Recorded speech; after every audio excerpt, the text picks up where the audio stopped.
Bien, volvemos a compartir. Estábamos aquí. ¿Alguna pregunta? Sé que esto es duro, no me lo digan, lo voy leyendo y digo, bueno, sobre todo esta parte, pero lo suficiente es que ustedes puedan describir como si fuese los pasos que se siguen en una suerte de juego, de estrategia, porque tenemos que llegar a esa conclusión que es responder a aquella pregunta del principio. ¿Cómo son posibles? Bueno, son posibles porque tenemos estas capacidades y estas capacidades tienen estas cualidades y el modo de ensamblarse estas capacidades es este, ¿no? Y algo como casi no puedo decir de sentido común, pero cuando tenemos dos instancias heterogéneas, pero que sabemos que de un modo u otro se dan juntas, ese darse juntas debe tener su fundamento en algo en común. Y ese algo en común, como vemos, es el tiempo.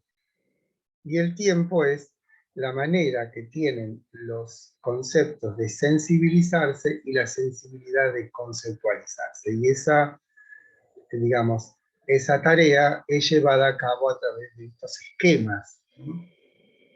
Bueno, vamos a ver.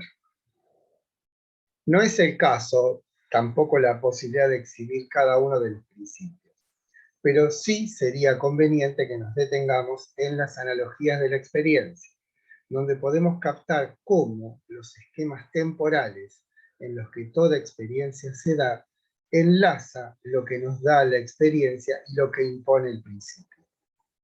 Sabemos que el tiempo se da de tres formas: permanencia, sucesión y simultaneidad. Veamos un ejemplo. Digo, la pared es blanca. El modo temporal en el que se da la experiencia es, desde el punto de vista del tiempo, el de la permanencia. Y es este justamente el que está presente en la categoría de sustancia y accidente. La blancura se da en el tiempo como permanente. Ahora bien, si es lo experimentado algo que se aparece como sucesivo, como es el caso del relámpago que anticipa el trueno, el esquema temporal que expone la experiencia es el de la sucesión. Y desde el lado categorial, la que es capaz de abarcar ese orden de fenómenos es la categoría de causa y efecto.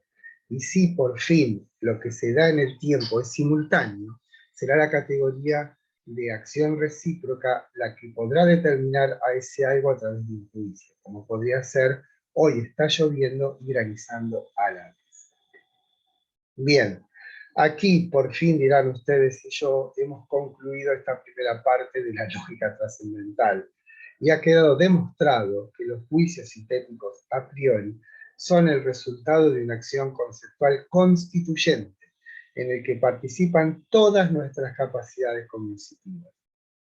La conclusión es la consumación de la revolución copernicana, que nos inducía a indagar en el sujeto y no tanto en el objeto, para poder así desentrañar el enigma del conocimiento. Ahora concluimos que la realidad es una hechura del sujeto. Aquí se trata de dirimir, bueno, acá estamos en la segunda parte, como ven, se me tapa esto. Esta segunda parte de la lógica trascendental tiene como propósito último responder a la pregunta: ¿es posible la metafísica como ciencia? O sea, nosotros ya podemos presumir o presentir cuál es el resultado de esta pregunta. Primero porque tenemos en mente aquella formulación que dice: todo conocimiento comienza con la experiencia, aunque no todo conocimiento derive de la experiencia.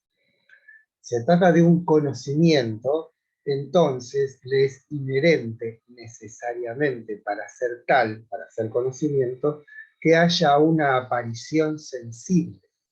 Ahora bien, los entes metafísicos, que como dijimos al principio son el alma, el mundo y Dios, de ningún modo tienen esa prestación. Esto es, ninguno de ellos son entes que aparecen en la experiencia. Ni el alma se aparece en la experiencia, ni se aparece en las mesas, los autos o los perros. ¿Sí? Ni el mundo, entendido el mundo como la totalidad de todo conocimiento que provenga de la experiencia. O sea, conocemos datos fragmentarios, tenemos conceptos empíricos, pero no tenemos de ninguna manera una experiencia que nos notifique de esto que llamamos mundo. Y por supuesto tampoco tenemos ninguna asistencia sensible que notifique la presencia de Dios. Esto es, si entonces partimos de ese principio que decía todo conocimiento comienza con la experiencia, aunque no todo conocimiento derive de la experiencia, ya podríamos decir sin ninguna duda que la metafísica no es posible como ciencia porque sus objetos no son cognoscibles. Y no son cognoscibles porque no aparecen en los sentidos, no aparecen a los sentidos. Entonces ya podríamos dictaminar la imposibilidad de la metafísica como ciencia. Sin embargo, Kant, como una vez más, ejemplo de minuciosidad, la palabra minuciosidad, no me sale la palabra, exhaustiva, va a determinar con toda claridad el por qué no es posible esta disciplina, ya no la podemos llamar ciencia, esta disciplina no es posible como ciencia. Por una parte hay un principio de economía de recursos, como diciendo, no utilicemos más tiempo en esta incesante y milenaria búsqueda de obtener un conocimiento de ese tipo de entes, porque esa posibilidad nos está vedada por principio. ¿Por qué? Porque para que nosotros podamos testificar a un conocimiento, este debe estar garantizado por una aparición sensible. ¿Por qué? Porque la aparición sensible es de algún modo lo que garantiza la corrección de nuestras leyes, de nuestras proposiciones. Esto está clarísimo. O sea, si en una investigación, la que fuese, ¿sí? Se supone que primero tenemos que observar los fenómenos, esto es aquello que aparece, y después plantear una hipótesis. Ahora, si la hipótesis no se cumple, ¿quién es el que ha oficiado como una suerte de corrector necesario, sino la experiencia? ¿Por qué? Porque yo digo, va a pasar esto y no pasa. Entonces, ¿qué hago? Voy observando nuevamente los fenómenos, voy introduciendo modificaciones en mi hipótesis hasta que por fin se cumple. Ahora, si estoy tratando con entes metafísicos como el alma o como Dios, no tengo de ninguna manera ese factor correctivo de limitación que la experiencia nos dicta. Esto es como que el pensamiento se pierde en sus propias formulaciones. Y eso es lo que va a denunciar Kant, ¿sí?, en la dialéctica trascendental. Pero como digo, no se contenta con cuestiones de principio y formales, es decir, bueno, dado esto no es posible la metafísica como ciencia, no, va a examinar todos y cada uno de los procedimientos que sigue esta disciplina llamada metafísica y va a denunciar su ineptitud para poder determinar la naturaleza del alma, del mundo y de Dios. Bueno, dicho esto, podemos comenzar, sí. Bien, aquí se trata de dirimir la segunda instancia inscrita en la pregunta que puedo conocer. Se trata de una tarea de desenmascaramiento, de una destitución filosófica. La destituida es la metafísica, por lo menos como se la conoció hasta acá. Lo destituyente, la separación entre la sensibilidad y el entendimiento. por una parte, y por la otra, la exigencia de que para conocer es necesaria la intuición sensible. Veamos primero en qué consiste la metafísica en época de Kant. O sea, el hecho mismo de haber establecido que sensibilidad y entendimiento son dos instancias autónomas, irreductibles, cooriginarias, es la matriz del problema. O sea, o mejor dicho, a partir de esa autonomización de estas instancias, se establece la imposibilidad de la metafísica, como veremos. Bien, las tres disciplinas, ya no podemos llamarlas ciencia, psicología racional, cosmología racional y teología racional. Objeto está puesto en itálicas porque, según la prescriptiva kantiana, no son objetos. Para que lo sean, debieran tener una representación sensible que sirva de soporte para la acción conceptual que los vuelva objetos. No hay tal cosa para entes metafísicos, que recordemos son entes que se encuentran más allá, meta, de lo espacio-temporal, física, y por lo tanto no son perceptibles. No son objetos de conocimiento entonces, pero ¿qué son? Ideas, responde Kant, y cuando lo hace recuerda con devoción al divino Platón. Entonces, estamos delante de otro tipo de entes, que son, si recuerdan el cuadro de las representaciones, teníamos intuiciones y conceptos. Los conceptos pueden ser puros o empíricos. Si puros, son del entendimiento o categorías, o de la razón o ideas. Esas tres ideas son el alma, el mundo y Dios. Y pues vamos a ver cómo es que Kant descubre cuál es su génesis. Tengamos en cuenta que alma, mundo y Dios, en principio ya sabemos que de la experiencia no viene. Ahora, la tradición ha establecido que esas tres nociones, o las ha establecido como ideas innatas. Esto es como algo que ha sido impreso en nuestro espíritu, digamos, como en el caso de Descartes, la idea de Dios, ¿no? O sea, ya están esas nociones impresas y estructuran todo nuestro conocimiento. Obviamente, si Kant aceptase la existencia de ideas innatas, rompería con esa prescriptiva que decía todo conocimiento comienza con la experiencia, con lo cual, si admitiese Kant que alma, mundo y Dios fuesen ideas innatas, otra vez, digo yo, ¿no?, la estructura de la crítica se disuelve. Entonces, una de las tareas que va a emprender Kant en la dialéctica trascendental es descubrir el cómo de esas tres nociones últimas, alma, mundo y Dios. O sea, cómo es que nuestra capacidad cognitiva superior, como llama Kant, a la razón, gesta esas nociones. ¿En qué se basa? ¿Cuál es el fundamento de esas tres nociones? Bien, aquí es donde nos encontramos con nuevos obstáculos. Es claro que las ideas, alma, mundo y Dios, no pueden ser ideas innatas. Si Kant hubiese afirmado eso, habría caído en una flagrante contradicción. Todo el edificio de la crítica caería sin remedio. Porque ha afirmado que todo conocimiento comienza con la experiencia. Como todos recordarán. Por lo tanto, no hay en Kant lugar para nociones innatas.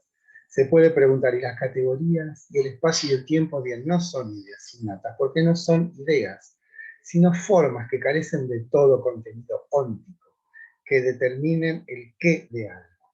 Pero sigue pendiente la pregunta de cómo es que están ahí, y están en todos, y si están, ¿para qué están?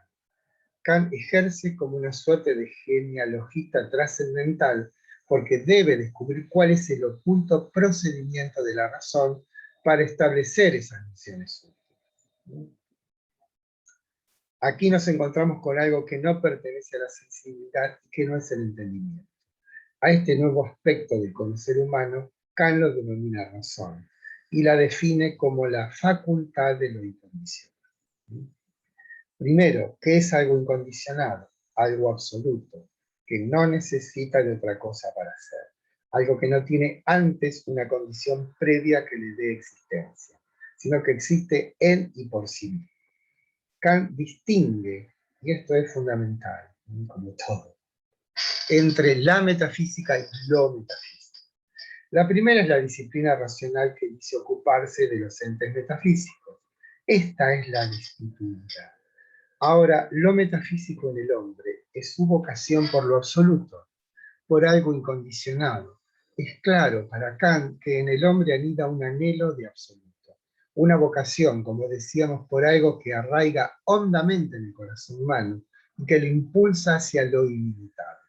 La posesión de eso ilimitado fue sinónimo de felicidad, tanto para Platón como para Aristóteles. Y es por eso que es lo buscado, lo más valioso. En absoluto deplora Kant esa tendencia humana, y que por otra parte decide acerca de la incompletud de lo fenoménico. Este es un conjunto inconmensurable de sustancias que existen en el espacio y en el tiempo, enlazadas por una trama de causas, efectos y acción recíproca.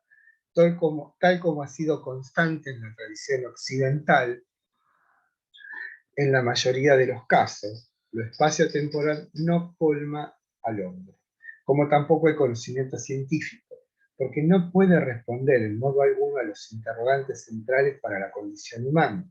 ¿Existe Dios? ¿Es el alma inmortal? ¿Podemos conocer lo absoluto? Esa tarea, la de la respuesta a esas preguntas, fue asignada a la metafísica. Pero esta no ha sido sino una traducción epocal de esas preguntas esenciales, y el demérito de sus resultados son las interminables disputas a que dio lugar empiristas versus racionalistas, platónicos versus aristotélicos, ateos versus creyentes. No podemos confiar en la metafísica. Mejor sería mostrar su proceder y denunciar su carácter ilusorio. De ningún modo, por otra parte, despojar al ser humano de su valiosa condición, que vive en ese anhelo de absoluto y que llamamos lo metafísico en el hombre. O sea, Kant distingue, por una parte, a una disciplina y sus logros, y exhibe su precariedad, su imposibilidad.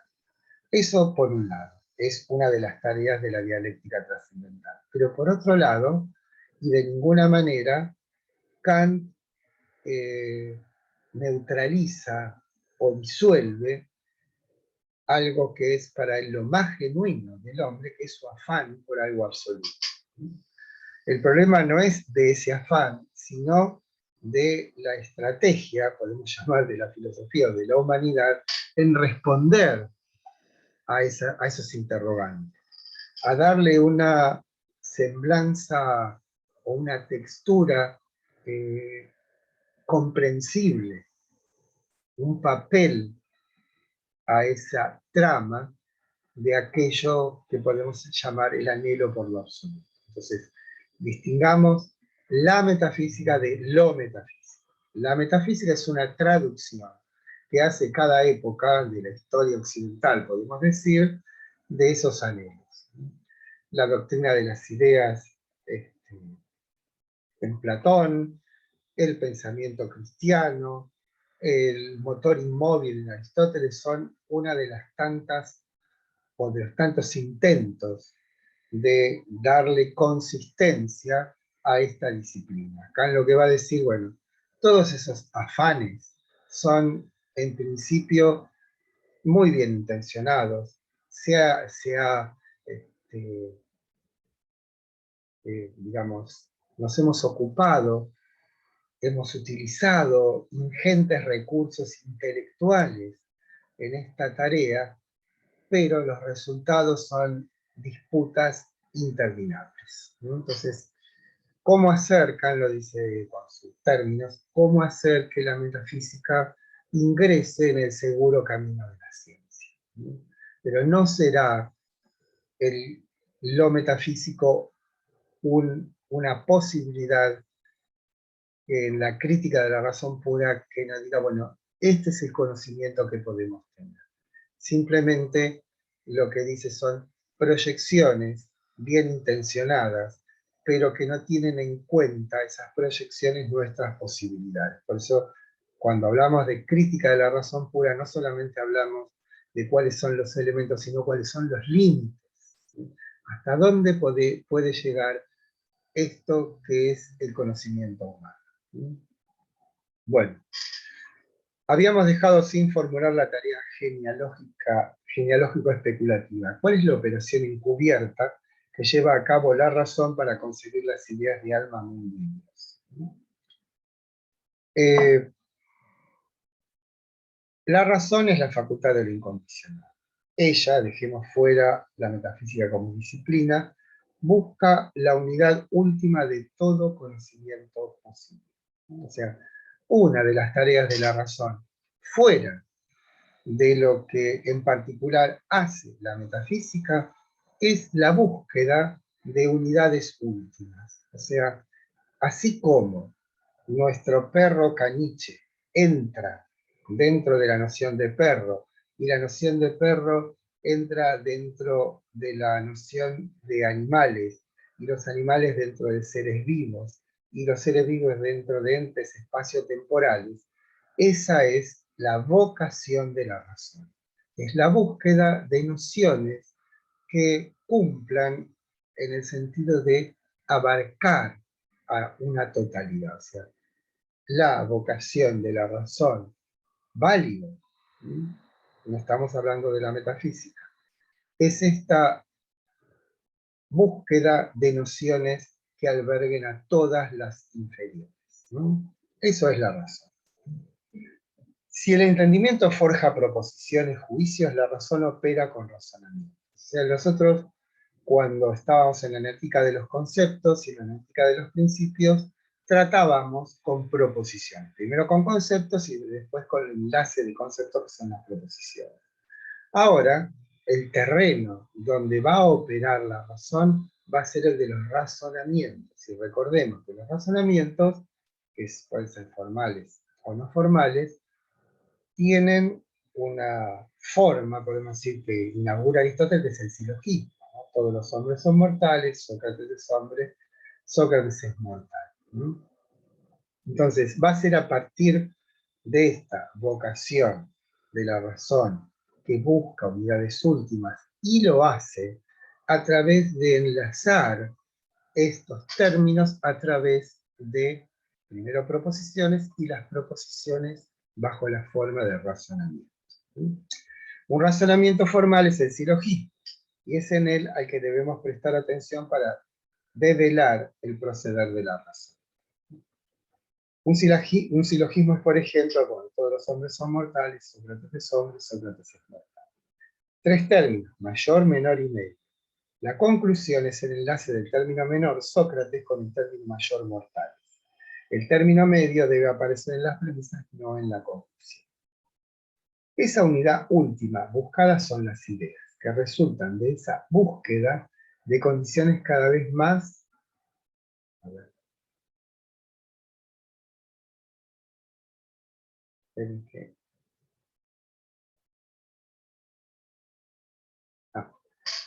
de condiciones, pasa que se me...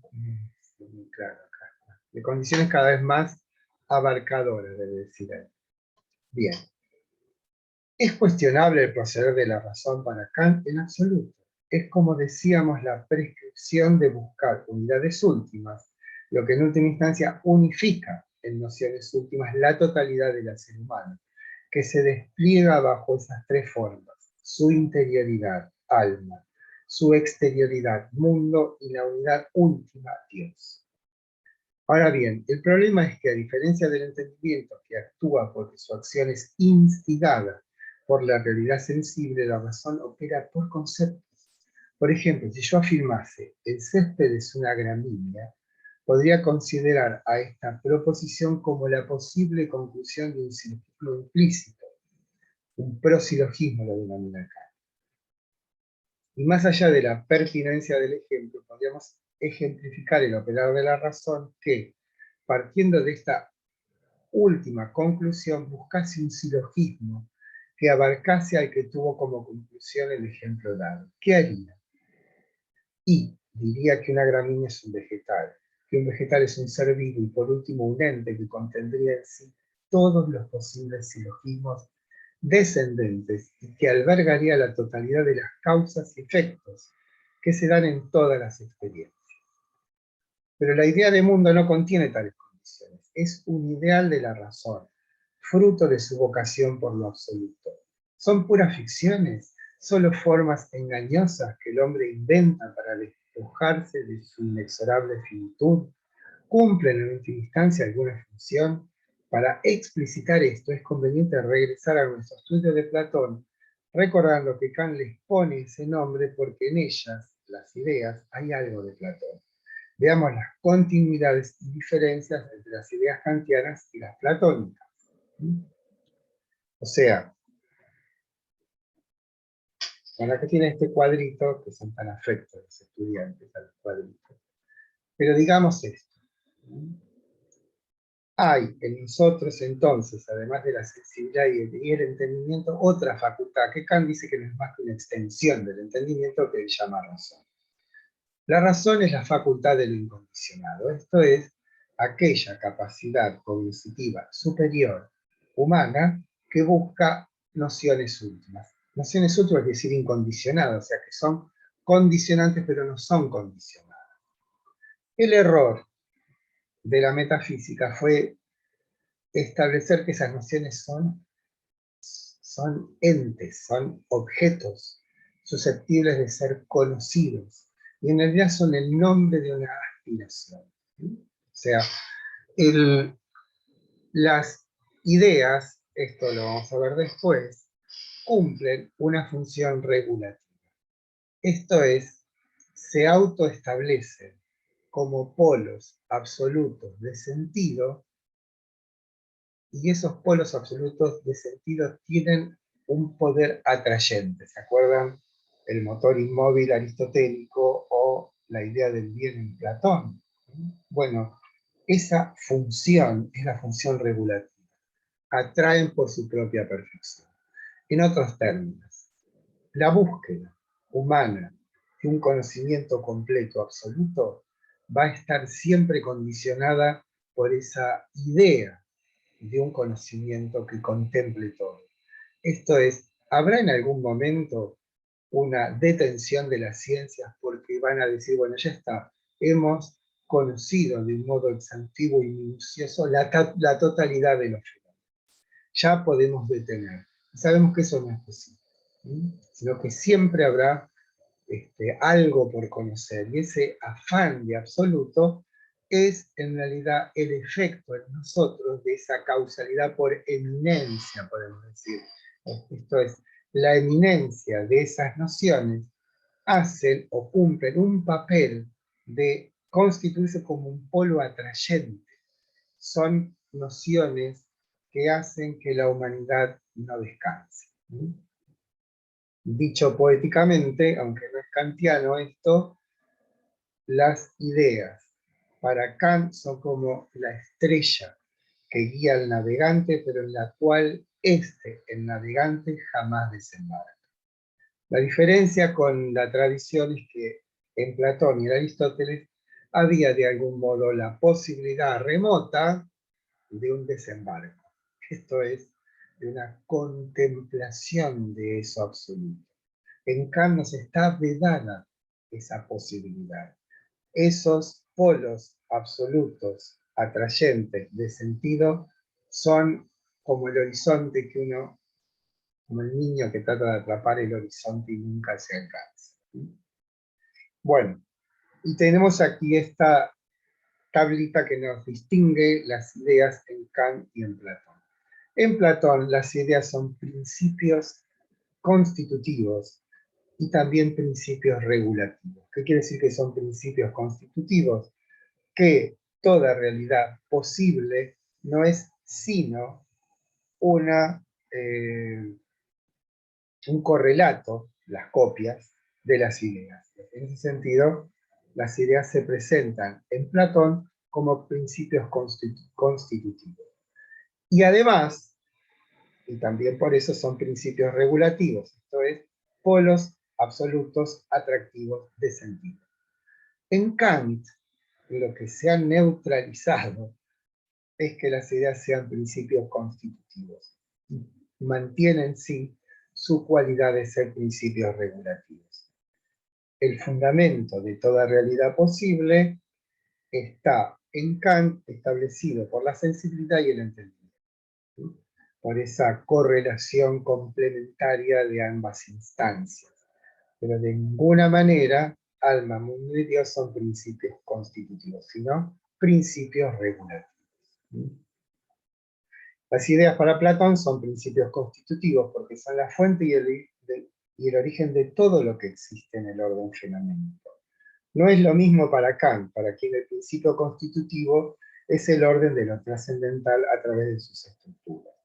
En lo que hace a principios regulativos debemos entender por ellos a polos de sentido absoluto, que como es en el caso de Aristóteles con el motor inmóvil o la idea del bien en Platón, hacen las veces de instancias absolutas de orientación de la acción y el pensamiento humano.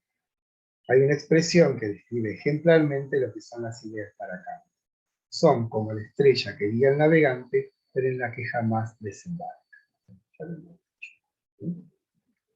Una vez más, y con esto terminamos para no atosigaros, una vez más Kant no se conforma con lo hasta aquí obtenido.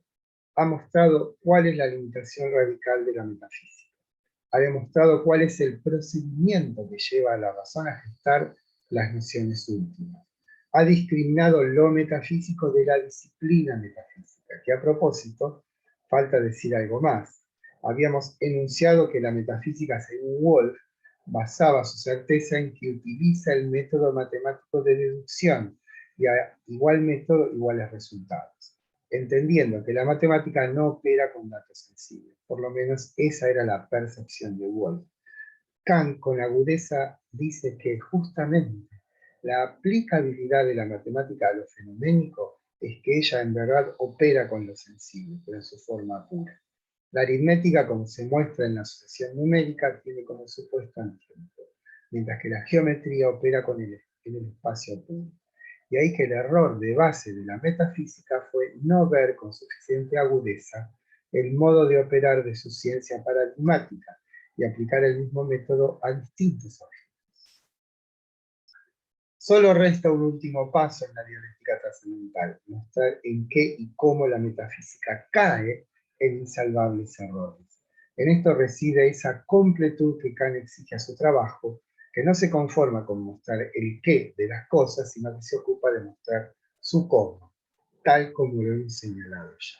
Bueno, vamos a dejar la compartición. Como ven, esto es arduo. Lo que les pido encarecidamente es que estudien y me pregunten para que esto se vuelva un poquito más dinámico. Pero lo que viene ahora es la última parte de la dialéctica trascendental, donde Kant va a mostrar en qué, cómo y cuándo la metafísica se equivoca.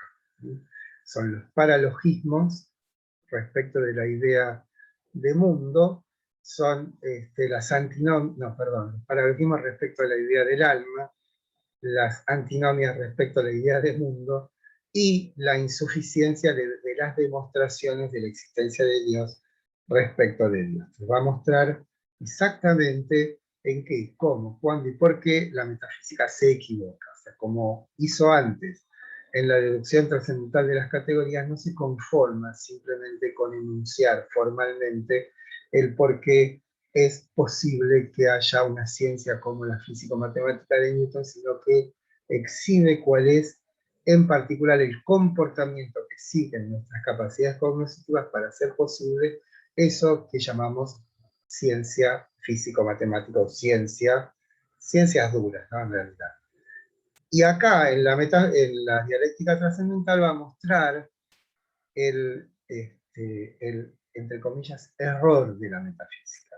En qué en particular se equivoca. Pero más allá de exhibir en particular dónde está el error, sabemos por principio que la metafísica no puede ser una ciencia porque no cumple ella ese principio que dice todo conocimiento comienza con la experiencia. Y dado que alma, mundo y Dios no vienen de la experiencia, no pueden ser establecidos como conocimientos. ¿Sí? Bueno, no sé qué decirles, díganme ustedes algo, porque no tengo feedback. ¿Ven? Hablo yo, me contesto a mí mismo. Así que bueno. Yo tengo que terminar de leer, pero es complicado. Bueno, pero bueno, así como siempre digo, si hay una materia en la facultad que es fácil, desconfíen. ¿Sí? Hay algo que no está bien. Y tomamos las cosas con la seriedad que corresponde. Tratamos de que, bueno, si estudiamos lo que fuere, tenemos que hacerlo con el compromiso y estar a la altura de la exigencia. Habría que eliminar la queja de nuestro repertorio existencial, ¿no? Hay que afrontar las cosas, ¿sí? Como hacen los hombres de coraje. Bueno, hasta el viernes. Hasta el viernes. Sí, Gracias. chau, chau.